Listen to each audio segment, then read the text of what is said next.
So, it's true. I recently became a criminal, and if you're a knife owner and you live in Canada, you probably did too.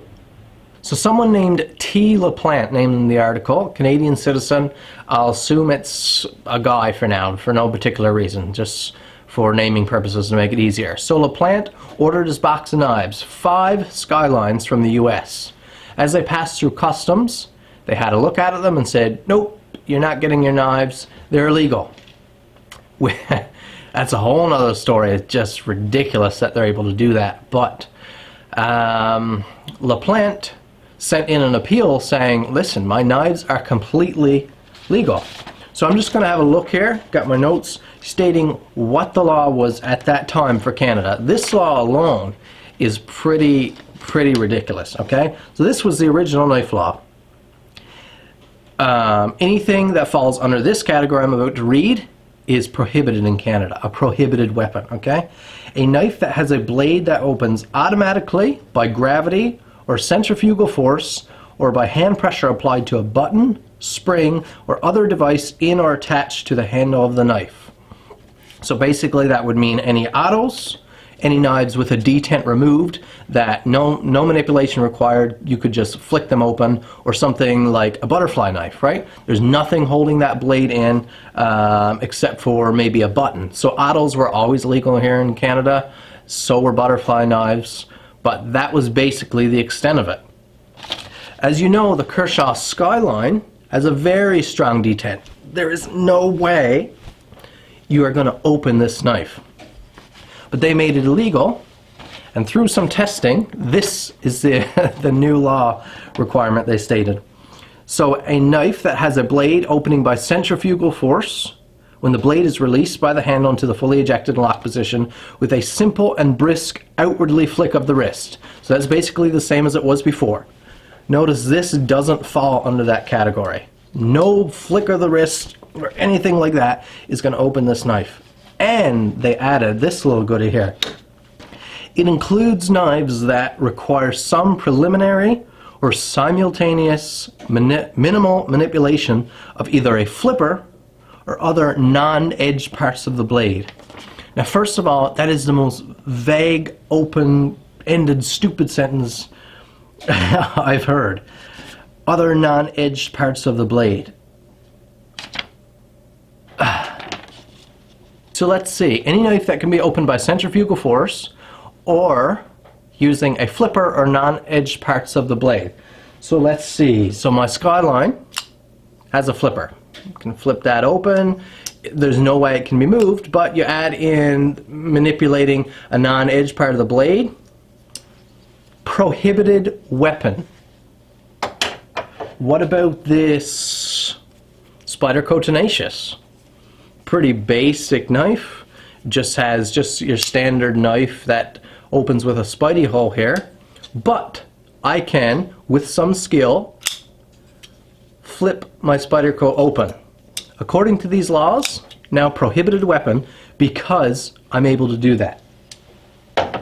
Ontario Rat, one of the most basic common folders, just a thumb stud opening. Well, guess what? I'm able to flip that knife open. The pivot allows me to do that. According to this law, probably now prohibited. Spyderco Native, again, basic folder with a spidey hole, okay? Now this one requires some skill, but okay, there we go. It's been a while since I've done that. Because technically it can be flicked open, possibly now prohibited according to their law. Now it just so happens that this Benchmade, this Osborne, is a little too tight, so I can't flip it. I can't flip it open. I almost can. So this may or may not be prohibited. Who knows? Get this. Your Buck 110, the most iconic folder of all time. Your grandfather's Buck 110, right? Well, this can't be prohibited. I mean, it's pretty, it's got wood and brass, and it's got a nail nick opening. Okay, so let's look at the law here again. A knife that opens automatically by gravity or centrifugal force. So any force in a centrifugal fashion, including something where you manipulate a part of the blade. So it just so happens I can take this Buck 110 with some centrifugal force and some skill. I can open it. So are you telling me that this knife now became a prohibited weapon and is illegal for import into Canada because I have enough skill and this knife has enough weight to it that I can do that? So basically you're saying the only knife that's not prohibited in Canada now is something like this gorgeous little case here that needs two hands because there's no way that you can flip this. There's not enough weight in the handle where you can hold the blade and drop open it. So it specifically needs two hands, okay? So that's the only knife. This is ridiculous. So what is their rationale? Why on earth would it be a prohibited weapon? Okay, get this.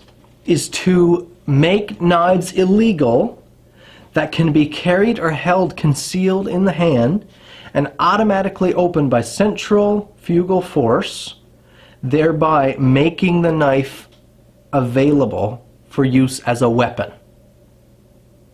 So their idea is, because I can conceal this knife in my hand, and if I really wanted to, I can get it open with some centrifugal force, this makes it more of a weapon. So let's see here, we're calling it a prohibited weapon if it's concealable and quick to deploy. Yep, that sounds like a scary knife. Until you pull out one of these. Massive ball-peen hammer that is more deadly than one of these pathetic little knives will ever be. Fairly concealable, I'd say. Fairly fast to deploy since it doesn't even need to be deployed. So we should probably ban hammers now, right? Nothing to see here until I pull out my axe. So you see where I'm going here. Banning this because it's concealable and quickly deployable is just as idiotic as banning these. This is now a prohibited weapon because of those two stipulations. I'll state that this document was released by the Canadian Border Services Agency, or the Customs. The law is technically applied to these knives can no longer be imported into Canada. It hasn't been officially written yet that Canadians can't carry or own these knives, okay? But where do you think we're headed? Obviously, that's the direction we're going. If they can't be imported, if they're too unsafe to be imported into Canada, then obviously that's where the law is heading, that you're not going to be able to carry them or own them either. That's what's so scary about this whole thing, is that without any input from Canada, without even using any logic, they incriminated thousands and thousands, probably hundreds of thousands of Canadians. How many people do you know who own a general pocket knife for whatever reason that if you wanted to, you could probably open it with a flick of the wrist or some centrifugal force? I'd say 90% of the pocket knives owned out there in Canada right now fall under that category. And the idea that they can strip you of your rights like that is absolutely ridiculous. This is not even as much about the knives as it is about a general human rights issue. Where does it end? One of the channel viewers sent me this customs declaration. I hadn't even heard of it. When I read it, it made me sick to my stomach, and I thought about it after. This is the first time that I can think of as a thinking adult having an exercise, a regularly exercised right stripped away from me. So I carry these knives every day of my life. They're tools for me. When I'm working here in the shop, when I'm working on the property, I always have a knife on me because they're so useful for so many things. And the idea that they just strip these rights from me is scary. It is really, really scary. So what happens from here? What do we do? What can we do? Or where do we go? To be honest, I'm not really sure how to handle a situation like this because I've never been in this situation before, but I can tell you I wrote a letter and sent it to both of the organizations. I'll post the address after, but to both of the organizations that dealt with this idiotic legislation. I wrote a very angry letter that stated why this is such a problem and why it's so silly. I posted on my Facebook page and encourage you guys to do the same. Please, please try to get a hold of these agencies and using the addresses I supply. Guys, thank you for watching my video. Please hit the like button, subscribe to my channel if you haven't already for more content like you're seeing here. Get involved and try to make a difference. If you are someone that is knowledgeable about how to sort of attack the situation, who is best to contact, who should we be writing, please comment down below. Please comment your concerns down below. Let's try to make a difference. I'm tired of just sitting back and letting these rights go away when I am a law-respecting, law-abiding, educated Canadian citizen that deserves a right to carry a piece of property that I bought legally and use on a daily basis. I feel like I deserve that right, and for that to be taken away is really sad, and it's scary for me as a Canadian citizen where we're going to end up. Thanks for watching. Please help me in taking action on this. See you in the next video.